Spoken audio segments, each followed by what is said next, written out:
100 as an organization, we research education innovations globally. And we decided to do our first 100 spotlight here in Pennsylvania in the Pittsburgh region. The idea of the spotlight is that we are selecting approximately 10, this time 12, education innovations, which are bringing something inspiring, something excellent for other educators, not only here, but also internationally. We're getting recognized for After School Club Jam. We make our t-shirts and we create and make things. We then donate every single bit that we make. Really, really cool just to be here and have so many people kind of here for us and just to see what we've been doing. It's like in a blink of an eye. From the day we started and now we're just here.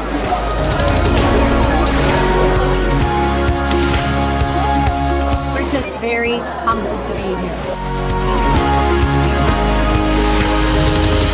I just got done performing my monologue at Celebrate Ed. Shall he strip his sleeve and show his scars and say these wounds I had on Crispin's Day? My monologue is about rallying troops, and the more troops I have, the better impact I'll have on the people. I'm on St. Crispin's Day! Thank you.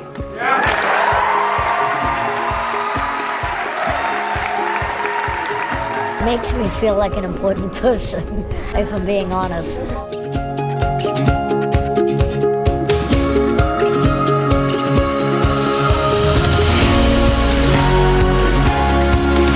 exciting to get this kind of recognition for the work that we've been doing for 10 years. We really invest in community initiatives, we invest in learning, we invest in people, and to be recognized for that in this project, it just speaks volumes for us because we put our heart into the project.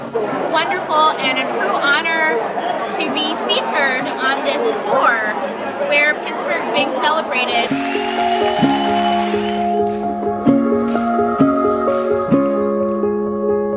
You don't really realize how big it is until you start looking at the whole 100 process, and then you're like, oh, this is the first time it was in the US, and then it's in Pittsburgh, and then it gets narrowed down even further to just the southwestern PA corner, so it's awesome to be included in that.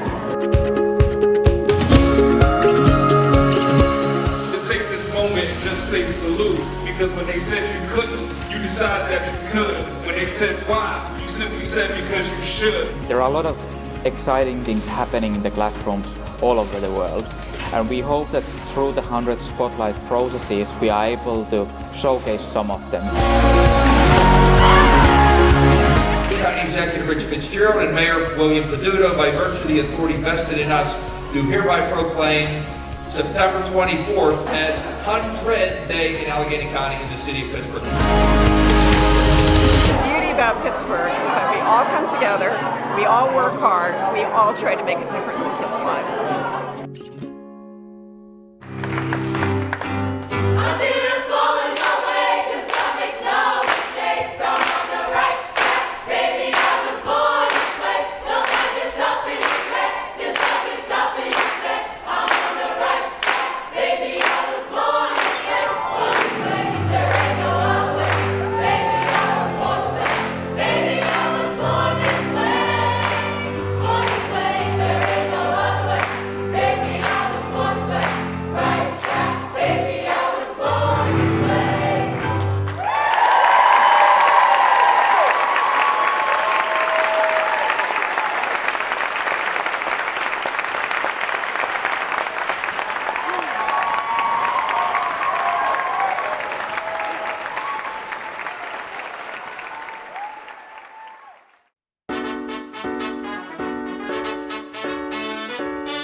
pintar el camino con lunares de color, la cabeza llena de canciones. Con los pies descalzos vas para sentir el mundo en el corazón.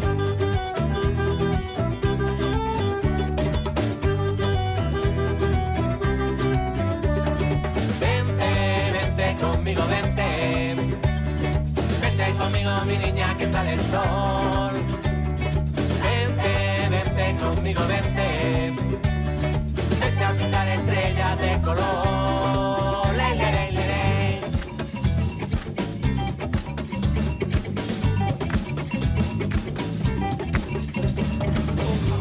Everybody's alright. Everybody's inside. Everybody's on you. And then some Peru. Everybody's alright. Everybody's inside. You're a chimpanzee from the Zimbabwe.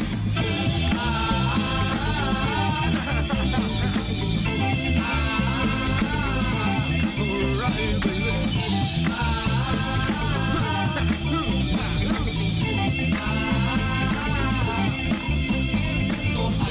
Everybody's alright. Everybody's inside. Everybody's on you. And there's some Peru. Everybody's alright. Everybody's inside. Do that Zimbabwe. From that Zimbabwe.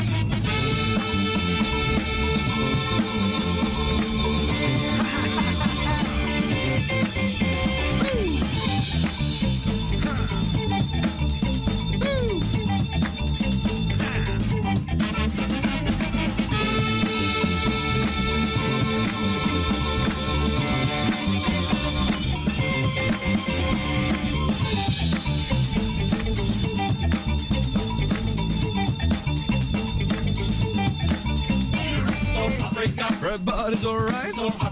Everybody's inside. Everybody's on you. And this some Peru. Everybody's alright. Everybody's inside. Do that chimpanzee. From that Zimbabwe.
When I get older, I hope that I'll be able to work as a professional football player. I would like to get an education in ornithology. When I get older, I hope that I'll be able to work as an aerospace engineer. I want to be an astronaut when I grow up. I want to be a medical scientist because I can create cures for dangerous disease. First, a pediatrician, because I really love to take care of children and make sure that they're well. When I grow up, I want to be a ninja. And second, a systems engineer. I changed my mind. I want to be an agent. I want to be a secret agent. I want to keep people safe, I guess. When I grow up, I want to be a police officer because we need more black police officers in my neighborhood. To make this happen, I will go to college. When I get older, I hope that I'll be able to work as an environmental lawyer that advocates for environmental justice. For the future, I hope that people will stop the violence toward each other. That adults will try and reduce our overall carbon footprint. People will go back to the basic principles to love each other no matter our backgrounds, race, or social status. I know there's a lot of kids who fall into the LGBTQ spectrum, and I wish there was more education, not just for teens, but for adults to help them understand how to support their kids. I'd like to give back to my community for everything that they've done for me. I hope that people will have empathy for each other and the world around them. Those are my dreams for my lifetime. I just want to end with a tiny quote by the wise George Bernard Shaw. Life isn't about finding yourself. Life is about creating yourself.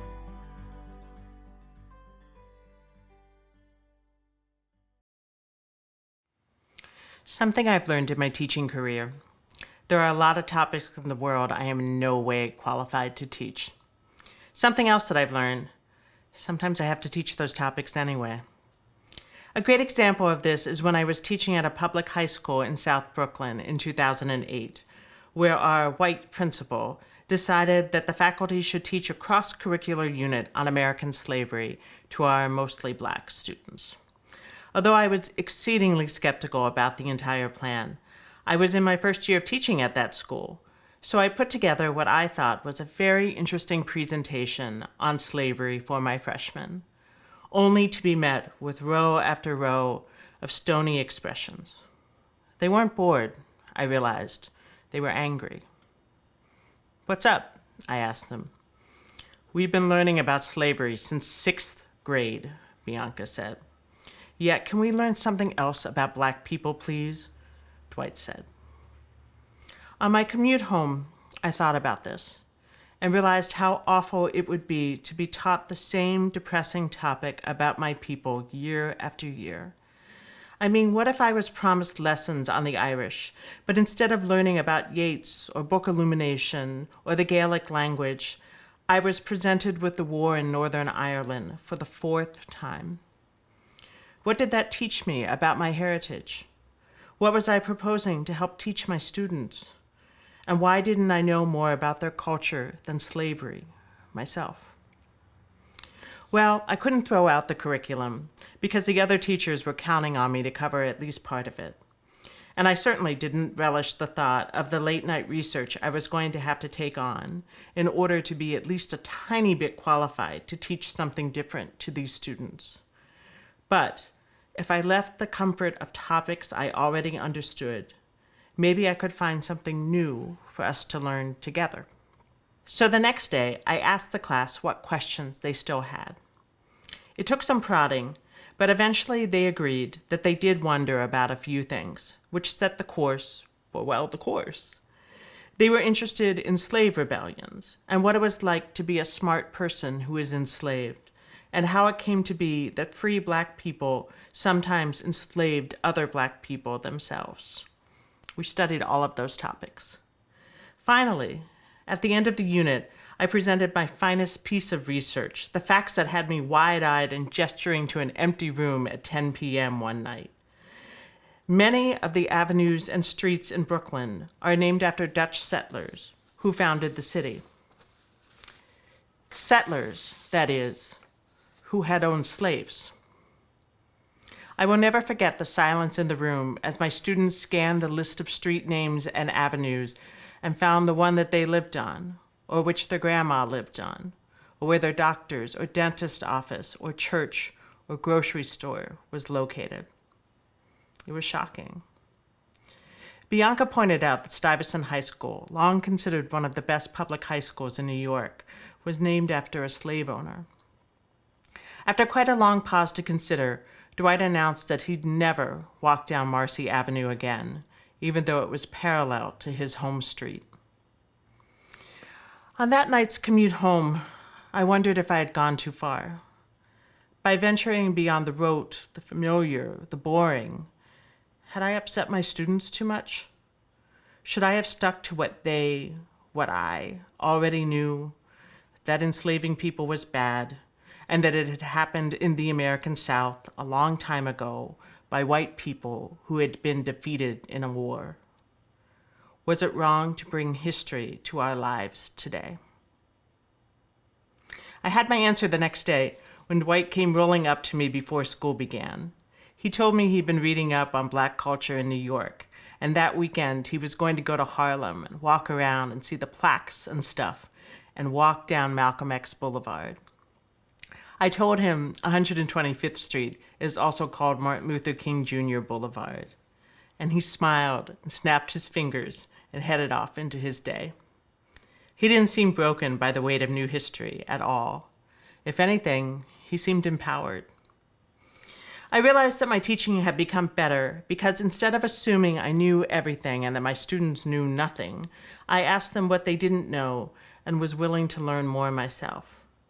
While I could not dedicate that kind of time to every unit I taught to every class, or I'd never sleep, I could watch my students carefully to see what they thought before we began, and even more importantly, consider the emotional work I was asking them to do while learning. We left slavery behind in that class, something we've never been able to do as a country. Instead, we read Langston Hughes and Zora Neale Hurston and Paul Laurence Dunbar. And we read new, up-and-coming Black writers, too, by the names of Bianca and Dwight and their classmates. After all, their inner lives were another topic that I was unqualified to teach. But I had learned an important lesson about listening to my students. And so, when they stood up to read their words, I sat down to listen.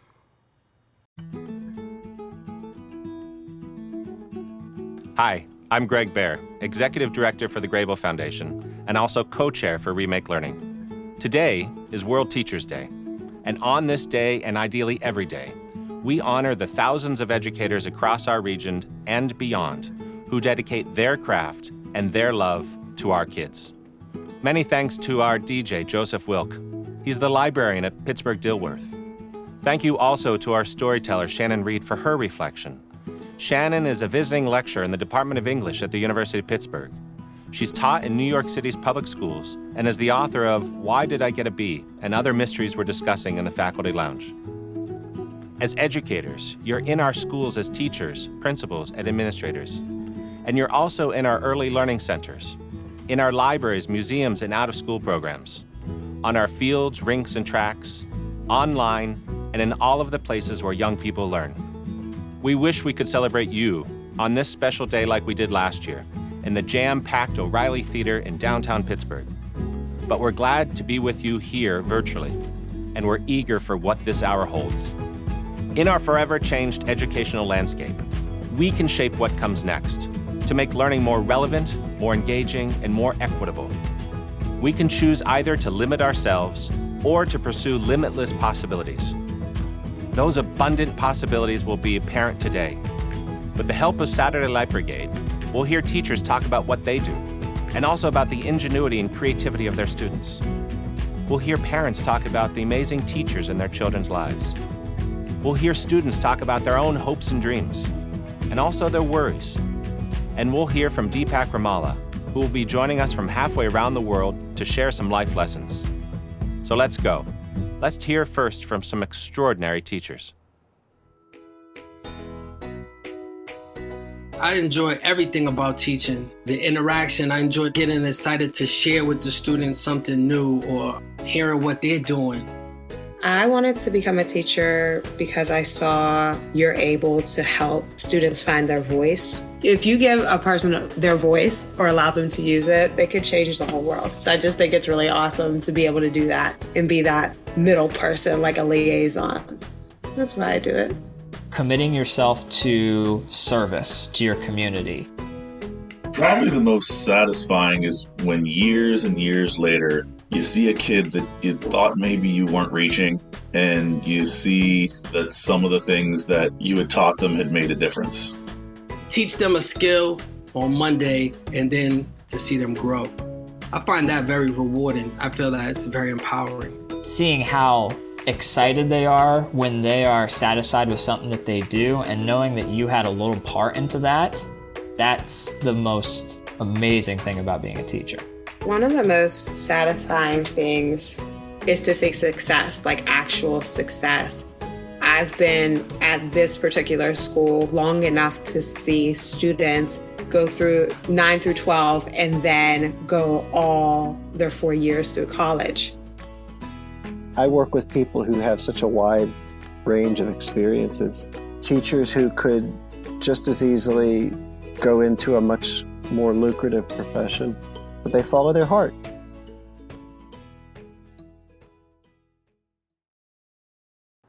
I turn often to the words of Pittsburgh's own Mr. Rogers for guidance.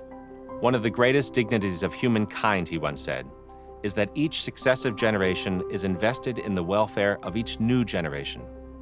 And who's more invested in the welfare of the next generation than our teachers? We're so very grateful to the educators from whom we just heard.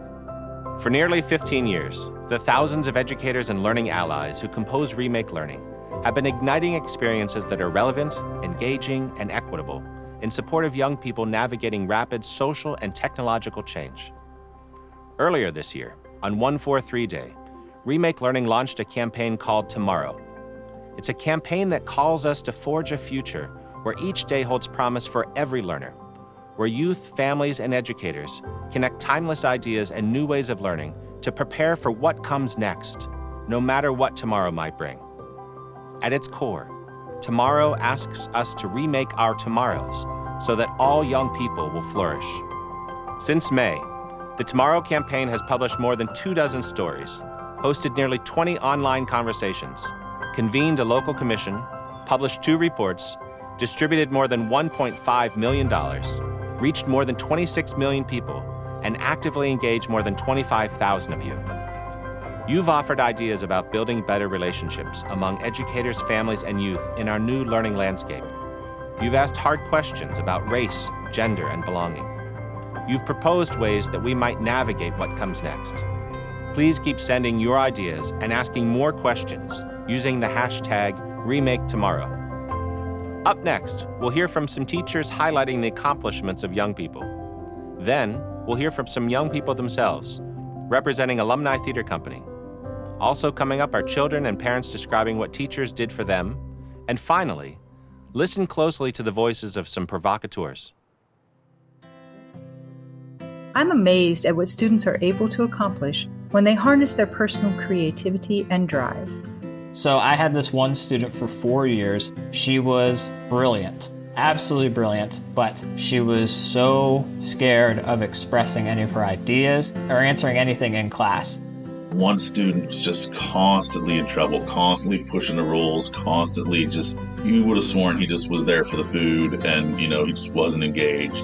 There is a teen who had been coming to the East Liberty Library. I remember years ago teaching a student a voice class and working on a very challenging song.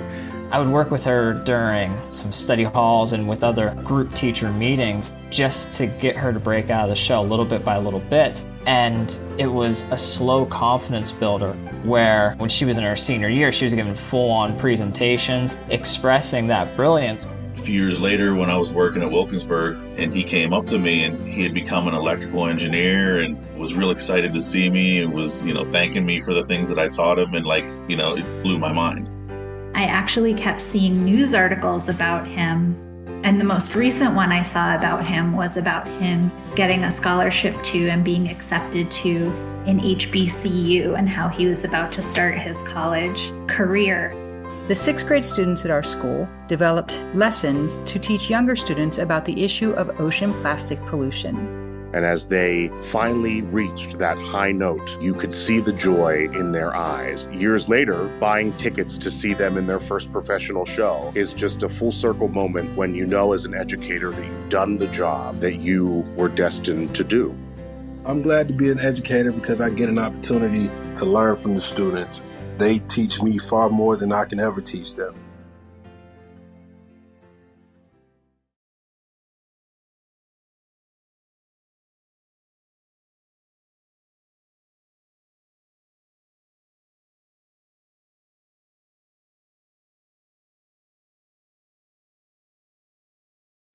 Together, let's envision a place where our voice is always heard, where our thoughts, feelings, and opinions are almost never deferred.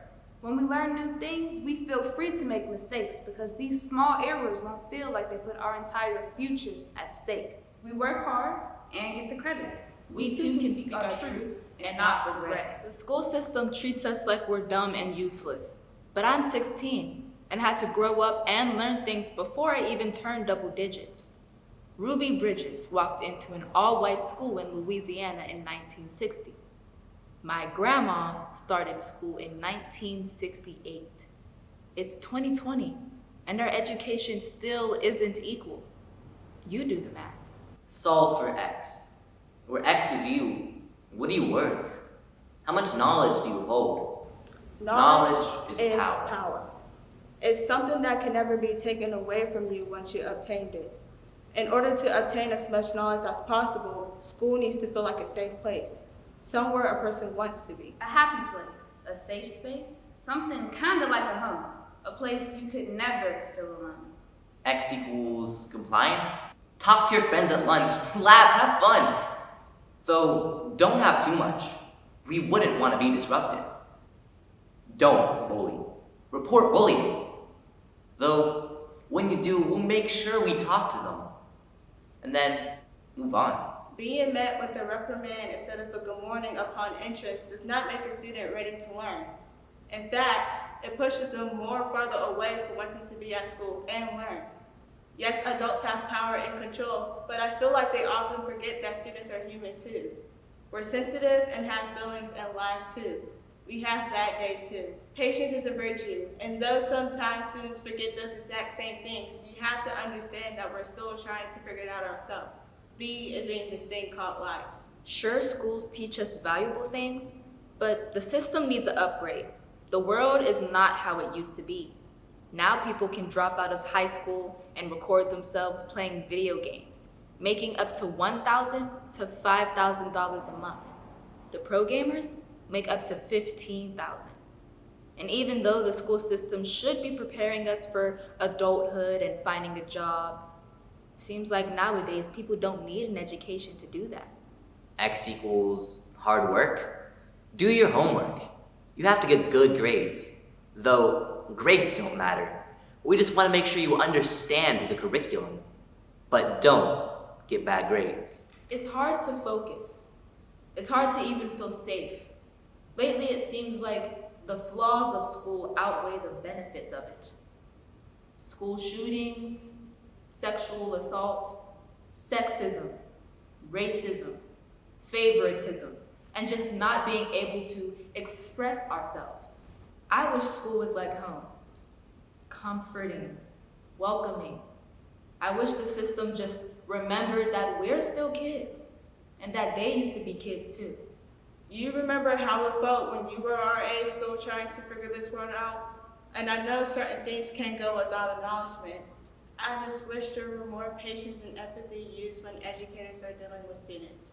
I want a place with smiling faces that look just like us. These adults here are people we genuinely trust. We're free to express our confusions and learn what life is truly about. Here we are never looked over and never left out. Here we are unapologetically free, a breath of fresh air in the midst of a terrible storm. School could be that place for me. You are engaged, you aren't tired, you aren't ignored. The teacher listens to you. You go home excited for the thrills to come, excited to learn. Because learning is fun. The world has been so crazy that we don't know when our last days on Earth will be. But until then, things definitely need to change. We all just need to listen more and compromise to make the school environment one that permits students to learn and to obtain power that can never be stripped away from them. Please don't ignore or forget our thoughts. After all, it's not impossible to learn from the ones still being taught. I think to be a good teacher, it takes a number of qualities to make a good teacher. I think a good teacher is someone who fosters creativity. Insight. You have to love what you do. Compassion. Being able to cultivate a love for school and for learning. That desire to see that face light up. The teachers that have done that have created wonderful growth for my kids. I know my kids have had a great day and have a great teacher when they want to come home and tell you what they did that day. Shout out to Mrs. Barnes for being such an amazing teacher right now, especially during this pandemic. As a parent, I've seen how teachers work with my kid firsthand and how teachers truly care for the kids. I'm amazed at how hard they work, how they juggle multiple tasks. As a parent, I have seen how amazing teachers can really be. My son has been very lucky to have the absolute best teachers at Center Elementary School. When COVID hit and our center was closed, our son Ralph's kindergarten prep teachers organized daily video meetings with the class. Their work was invaluable to our family's resiliency during that time of uncertainty. She's just an overall joy to have. So to all of my children's teachers and every teacher, thank you and happy World Teachers Day. I'm thankful for my children's teachers. Thank you to all teachers and happy World Teacher Day. To all teachers around the world fighting this battle, especially through this tough time and pandemic, we thank you and happy World Teachers Day. To Ms. Meredith and Ms. Tennyson, to early educators, and indeed to all teachers, thank you and happy World Teachers Day.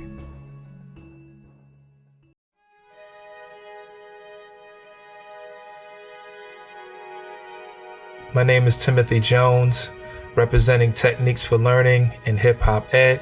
One thing that we can begin to do today to make tomorrow a more promising place for every learner is to become more intentional in recognizing where learning takes place and also to broaden what we deem to be educators. Learning can take place inside the home. Learning can take place inside a community. Learning takes place when young people are engaging with themselves, with technology. It's always around us. We just have to become more willing to recognize it. Young people learn from their parents, from people in their neighborhood, people in youth serving organizations. Honestly, they learn from people who may be willing to teach from their mistakes. I think the school has to work so that the parent, the neighborhood mentor can come in and feel more comfortable, and that the young people can see the caring adults inside a community. I am Junlei Lee. I am a professor at Harvard Graduate School of Education, and formerly I was the co-director of the Fred Rogers Center. We need to make sure that each child has access to the full richness of what human relationships have to offer. Every human interaction can be either humanizing or dehumanizing. What does it mean to have a humanizing interaction? To be seen, to be heard, to be known as more than just one thing. A teacher is more than a teacher. A parent sometimes is more than what we stereotypically think of as a parent. And that is particularly true when we interact with children. You might be a student, you might be a person of color, you might be of a particular gender. Each of us need access to the kind of relationship that can see us as rich, full human beings. This is Maureen Frew. I work in the Avonmore School District, and I have the great fortune to teach children K-1 and 2. Oftentimes, teachers hate the word bored. When a student or a parent says, "My child is bored," "I'm bored," I really don't believe they're bored. I really believe they're not content. They're not content with what they're learning or how they're learning it. When a student isn't content with the way we want them all to learn exactly the same, we need to look back and say, I'm going to make this different for my students. We can no longer ever teach every child exactly the same. It's not fair to anybody, no matter where they live or where they come from. When we remake learning, we have to make it suit the children that we have now, not the children that we had even last year. I'm Latrinda Leonard-Sherrill, representing the Remake Learning Network. I lead the STEAM ecosystem and CS for PGH. Education primarily has a commitment to the child, and it has to achieve on that. But I also feel like COVID has blurred the lines of where the home starts and where school starts. And so how do I do what I can to achieve creating the support system for this child? One way could be, how do I empower the parent? Because you're already in that parent's home, you're already in their environment, we want to empower parents to feel confident and competent in the math and the science. If our bucket and our space is education, how do we achieve on that not only delivers for that child, but also asks the question about, like, what can I do to empower the parent in this moment? Hello, my name is Eric Harper. I'm the building principal at Duquesne Elementary School. A lot of the learning happens based upon the relationships that are built between the teachers and the students, the teachers and the families, teachers and the community. And when those relationships are rich and they're positive and folks have trust in one another, the education becomes a lot easier. You have to talk to parents, you have to talk to the students, find out what they cherish and catch them on their level. Once families, communities know that you genuinely care, they'll do anything for you. It's a village that needs to support the youth. Of course, the guidance counselor is there, but you also have to lean on other support staff, whether that be a social worker within the building, school security guards, paraprofessionals. I mean, it's an all hands-on approach to try to support the specific needs of our students. This is Jenna Whitney, STEM teacher at South Allegheny Middle School. If we want to provide a more promising place for every learner, all learners have to have the same opportunities regardless of the economic status of their community. I think coronavirus shone a light on something we often keep in the dark, and that's how large the digital divide is between school districts that neighbor each other. We found out that a lot of our families don't have internet at home, and for many people that's unfathomable, and many of our families did not have devices. When we look at what's happening in education, with things going digitally, whether it be a pandemic or not, the availability has to be there for children to be able to have that continuous learning process. This is Amy Birch. I'm the superintendent of the Brentwood Borough School District. We know that learners are driven to engage with content that directly relates to them, and they yearn for control over what and how they learn. So what if students selected the topics to explore in social studies instead of the teacher assigning it? We know that complex communication requires direct human interaction. So what if we taught that communicating proficiently meant balancing and being able to articulate learners' thoughts while effectively listening to diverse perspectives on topics? Successful companies consist of diverse collaborative teams, which leads to more intelligent decisions than a singular person may produce. So what if we taught learners to actively engage in sharing of work and making compromises when working with diverse teams? My name is D.S. Kinsel. I'm an artist, cultural agitator, and co-founder of Boom Concepts. Too often we see different learning experiences that are led by misinformation or propaganda in order to make people feel the most comfortable or uphold oppression.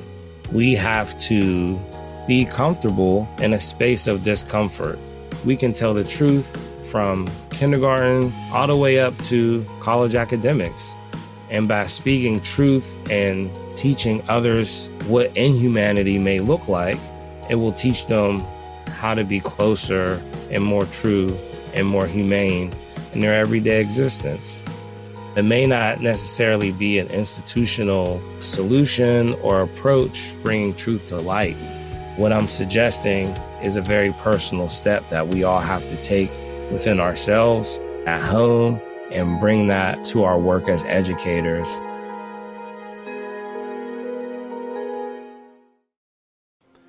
As we reflect on what we just heard, what prompted us to smile or nod our heads, what caused us to stop what we were doing, or what sparked new ideas, we're reminded of some timeless lessons.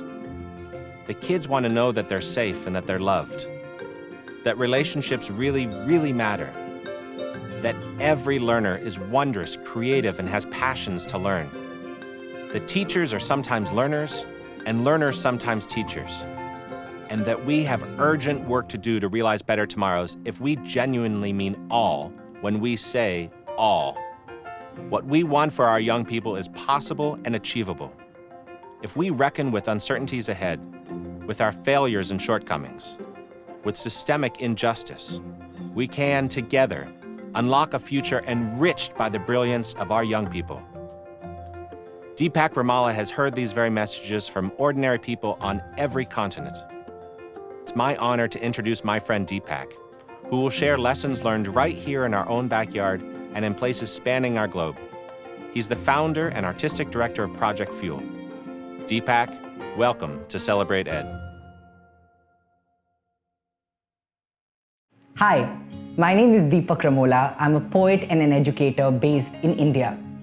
The word democracy actually comes from two Greek words, demos and kratias. So democracy as a word in its very virtue of truth means the power of people.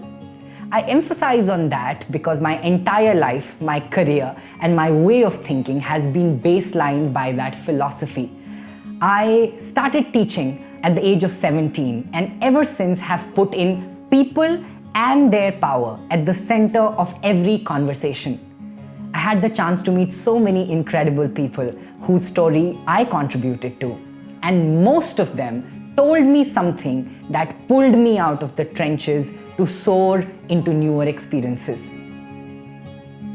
When I look back, I think of very early on in my life, I found myself in a classroom in a city called Punjab here in India. It was a very thought-provoking time because there were 80 students in that class. I was doing the usual round of introductions, going from one student to tell their name, something about themselves, to another. And in that there was one student who had an injured eye. So when I reached him and requested him to introduce himself, even before he could say something, I saw that the boys in his class laughed at him. They started to call him names. And he, forgetting my question and a response to it, felt so furious and enraged that his face became red and he was ready to punch somebody. I noticed that. I took him by his hand onto the main stage and I made him stand in front of the entire class. I then asked him, everybody was perplexed by this point, and I asked him, "Do you study like everybody else?" And he said, "Yes." I said, "Do you come to school on your own?" He said, "Yes." "Do you play a sport?" "Yes." "Do you sing?" He said, "No, I don't risk that." "Do you paint sometimes?" He said, "Yes, sometimes I do." So I turned to the class and I asked the exact same set of questions. "Do all of you study?" "Yes." "Do all of you play a sport?" "Yes." "Do all of you come to school?" "Yes, yes, yes," and a resounding yes for each of those questions. So I turned to the boy and said, "They do exactly what you do, but you do it with just one eye. Who's more talented?" And I saw the light bulb in his eyes lit up with the own realization of his potential and his value. And I thought to myself, wow, if we can provide that same power in our education system to every student, that they walk out of our schools with a narrative, a story that they can tell about themselves for the rest of their life, that becomes their go-to guide, their personal mantra. We would have given them a tool to not fall into the clutches of loneliness, apathy, bigotry, and self-hate. We would be able to do something for their well-being, truly. I know this because I have been saved by similar conversations. And that has made me realize that our education system, and most education systems that I have come across the world, still rely on traditional and conventional methods of teaching. However, the knowledge of contemporary life and its challenges require a more participative, a more innovative style and appreciation. And that is why it is important that we are able to constantly innovate and figure out ways in which we can provide holistic well-being, mental health support to our students. Because nobody really looks back at their educational, institutional life and says, oh, you remember that English teacher who helped me get full marks in my subject? But we all stop on the street years later to admire a teacher who taught us the value of time. I think we do that because these teachers allow us to meet who we are rather than just what we can do. In 2018, in an effort to remake tomorrow, we launched one of our favorites, the Out of Syllabus project, under which we document the learnings of our school teachers and reimagine role models in them. What we do is basically we train a bunch of students in schools into a wisdom squad with 21st century skills of filmmaking, data documentation and design and interviewing. And then each of those students goes about interviewing every school staff for their story and later put it up in a magnificent way as a wisdom corridor in their entire school for generations and generations year after year to use that. It is imperative to participate and experiment with projects like these because our children need to have academic optimism and a connection with role models that they meet every day, not just the ones they see in popular culture on social media. I know that to be true because my mother taught me so. She was pulled out of school in grade 5 by her grandmother and she never felt reduced by it. In fact, every time I told her or asked her about not, becoming illiterate, she said that life is itself the biggest classroom. She learned by the street smartness, the somersault of relationships and her own experiences. And I think that allows for us to know that if she is learning simply by living, that means everyone who is living is learning something. I have spent the last 10 years of my life documenting human wisdom from all around the world and have based my entire career on a simple question by asking people, what is your life lesson? What has life taught you so far? Imagine, there are 7 billion people on planet Earth. How many of those 7 billion stories do you know? If you sit down to imagine each one of those 7 billion people on a Saturday evening, it can take decades. I think in the effort to find out what something else is there in education, the possibilities are immense, from deeper parental involvement to hands-on immersive learning to building of emotional skills.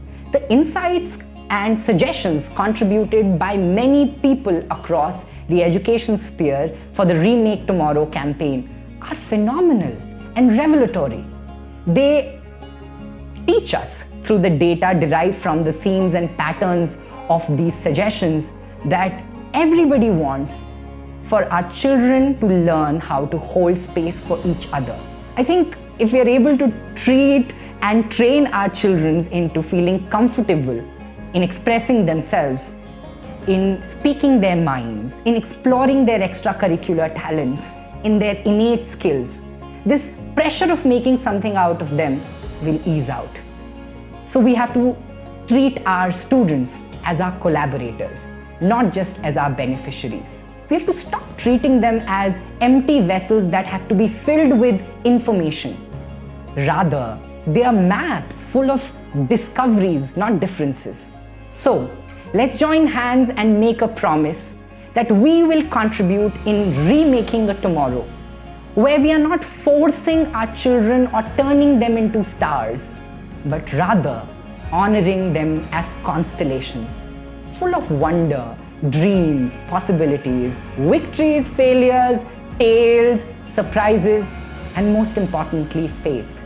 Faith that everyone has something to teach you, if you are willing to learn and listen, always and in all ways. Thank you. Thank you, Deepak. As we face our future together, it's not enough to do things better. We need to do better things. Tomorrow is our call to do this. It's a call to youth, families, and educators to connect timeless ideas with new ways of learning. It's a call for each of us to prepare for what comes next, no matter what tomorrow might bring.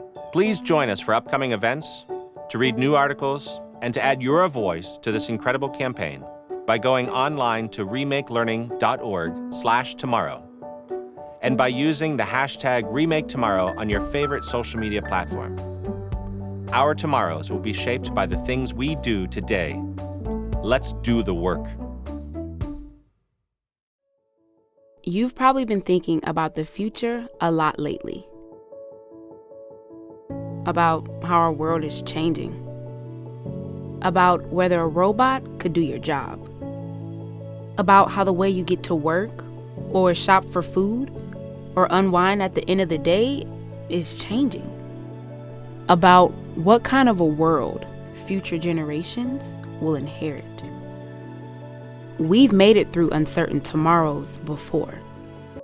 That's because we've never stopped wondering, and we've never given up hope. Today, we know more than we ever have. About how to solve problems. About how our brains develop.